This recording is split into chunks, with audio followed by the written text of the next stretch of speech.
সাধারণ ডিম কিন্তু একটু অন্যরকম। পিঙ্ক ডেভিলড এগ আমাদের দেশের রেয়ার এই রেসিপিটি সফট পিঙ্ক লুক আর সিম্পল প্রেজেন্টেশন ভীষণ নজর কাড়ে।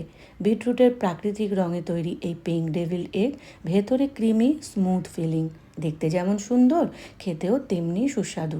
হঠাৎ অতিথি এলো বা কোনো গেট টুগেদারে সার্ভ করলে সবাই অবাক হয়ে যাবে।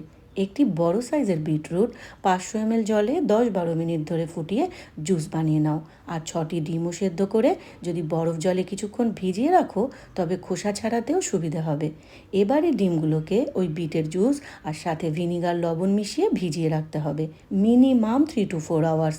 তবে যত বেশি সময় ভিজবে রং তত গভীর ও গাঢ় হবে। এবার ডিমের কুসুমের সাথে মেয়োনিজ, মাখন, গোলমরিচ, লবণ, চিনি, লেবু রস আর সর্ষের গুঁড়ো মিশিয়ে স্মুথ পেস্ট বানাও। এবার ডিমের সাদা অংশের ভেতর এই পেস্টটি নিজের মনের মতো করে ফিল করো। মাইক্রোগ্রিনস, এডিবল ফ্লাওয়ার বা ধনেপাতা দিয়ে গার্নিশ। নতুন কিছু ট্রাই করতে চাইলে সহজ উপকরণ বানানো এই সুন্দর অ্যাস্থেটিক রেসিপিটি তাহলে একবার বানিয়ে দেখো।